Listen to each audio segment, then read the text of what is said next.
Hey guys, Taki here. So as many of you guys know, I did a video on this Steam Deck. In that video, I talked about the challenges that I faced in getting this deck and some of the issues that I found in my unit.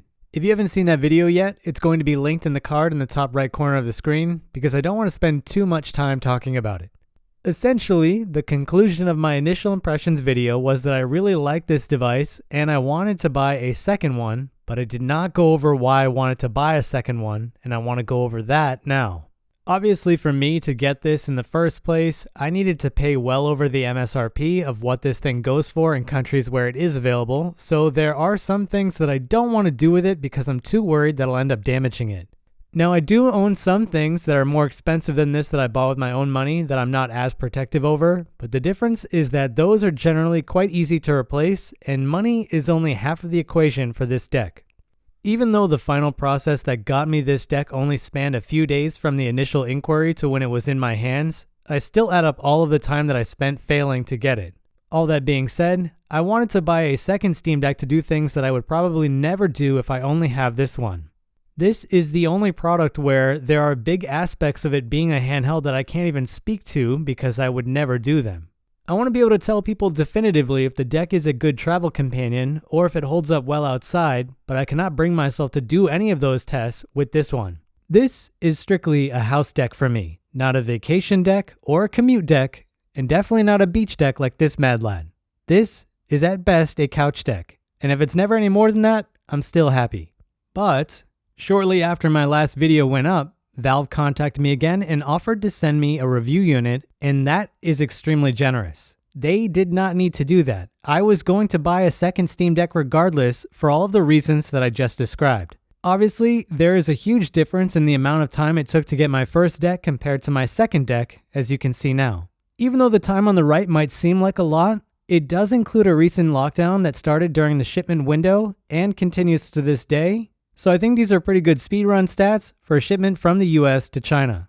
Needless to say, I am excited to open this thing up because I never got to do an unboxing on my original one. It was a used unit after all. I was a bit worried after seeing the tape was cut on my internal box, but these kinds of things are common when a package goes through customs. I also don't know if the plastic bag around the Steam Deck is supposed to be sealed or not, but mine wasn't. The thing that matters the most is the security tag on the zipper. My first deck did not come with tags, and I've only ever seen them shown in pictures of people selling unopened units. The prices for unopened Steam Decks were even higher than the ones that I was trying to buy, so this was never in the cards for me. What I can say is that Valve is very smart for shipping this product inside a case that you can then use with your device. So when it comes to first impressions, this thing looks really good. What you have to know is the process to get my first deck was pretty sketchy. I met up with two dudes outside of a police station about an hour from my house at night, and I could only inspect the unit with the light from my phone. It didn't matter though, I was going to leave with that device even if I saw problems. The only issue was I could not really test it until I got home because I needed a security code to log in. I want to quickly go over some of the differences that I'm seeing now between these two decks. The one on the right is the one that I bought myself, and this one is the one from Valve. I'm not sure if this will come across on YouTube after the compression, but I think I can see that this old one is slightly darker than my new one. I think if you look here on the trackpad, you can see that the color between it and the shell is very similar, but over here, you can see that they are slightly different. This seems to be just a difference in the surface coating, but you might also be noticing now that the screens themselves are also quite different. These are both anti-glare coating versions, and after using this one and a lot of other devices that don't have it, I really like this and I think it was a nice value-added feature for the top-end SKU. After using this as much as I have, I don't think I would want to go back to a normal screen. This should be visible after compression, and if it is, you should be able to tell that these screens are not the same color when they are off. So I'm going to measure this new one to see if they are potentially using an improved panel in these newer batches. There are better 7-inch panels on the market that are better than the ones used in the Steam Deck, and I kind of wish that Valve would swap over to them now that this product is essentially a success. Those screens have better contrast ratios and color accuracy, and it's one of the few things left that would make this device perfect. There were three main issues that I found in my second-hand deck. So the first one is the screen over here makes a creaking noise.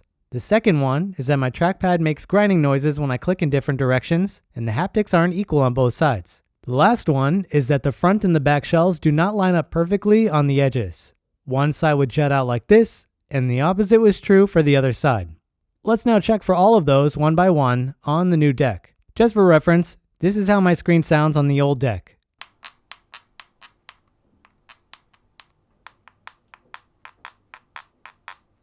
The new one can still move, but there is no noise. When it comes to the edge between the front and the back, this side is essentially perfect. There is no rough edge, and it is evenly lined up. I even think the seam itself is smaller. The other side has a very small portion that sticks out a bit more than the front, but it is significantly better than my old deck. On my old deck, I would feel the plastic grinding against the shelf I press down or to the right, and I can already tell that that is not happening on this new one, but I still need to turn on the device to test if the haptics are improved. Getting this set up is a very easy process, and I'm going to go ahead and do that now, as well as install any updates and a few titles. This is how my device looks at this point, and after doing a brief test on one of these games, I found another improvement that I was not expecting to find. Toward the end of my last video, I talked about how I thought my ABXY buttons were a tad too soft, with the D-pad being much closer to my ideal stiffness. I thought it was strange that they could be as different as they are, but the situation is completely different on this device. These are essentially perfect now, and the difference just in the ABXY buttons is night and day between the two devices. I don't know if all decks were like this, or if this was a change done after the initial batch of decks that I assume includes my second-hand deck, but the rubber is not the same between these two units. Since making that first video, I did go back and try to play some retro games on my deck, and it was not a good experience.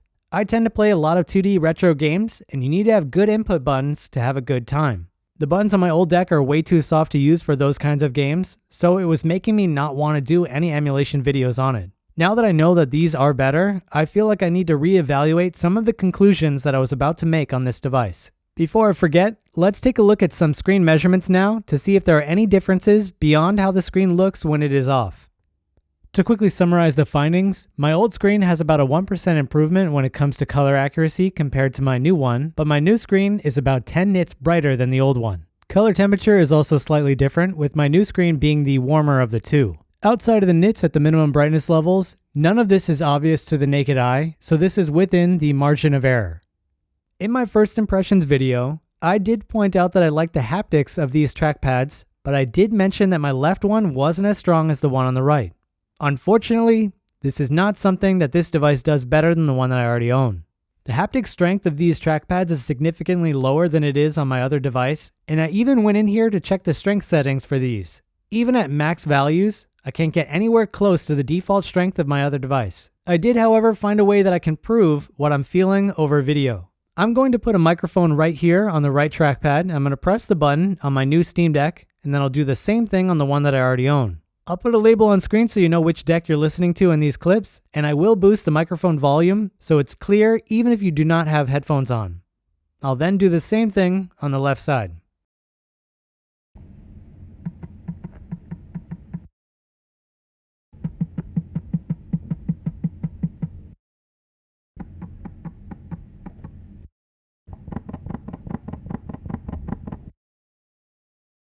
To wrap this point up, my old one is better, and I think even if I didn't own it, I would know that these haptics should be better than they are. Again, I am not sure if this is something that all Steam Decks have or don't have because my sample size is so small, but this is what I'm experiencing. The haptic feeling of pressing these trackpads is not something that I thought I would care about, but they really do improve the gaming experience from all of the time that I've spent with my initial device. Now that I've covered all of this, I do want to talk about some of my plans for this new Steam Deck. I'm going to do a few videos and guides on this device, but my next one is probably going to be on emulation. I'm going to use my new deck for this because of the new improved input buttons, and also because I haven't installed much stuff on it, so I can use the internal storage if I want instead of having to use an SD card like I would on my old one. I'm going to go through that whole process in my next Steam Deck video, and I'm going to try and see if the Steam Deck can replace my other devices that I use when it comes to emulation. So far, I think it might be possible to fit that bill with the new buttons that I have, but I still need to test it out to know. Anyway, I hope you enjoyed this video. Remember to like and subscribe if you want to support my work, and make sure to hit the bell so you can be notified when I drop new Steam Deck content. Happy gaming, everyone. Taki out.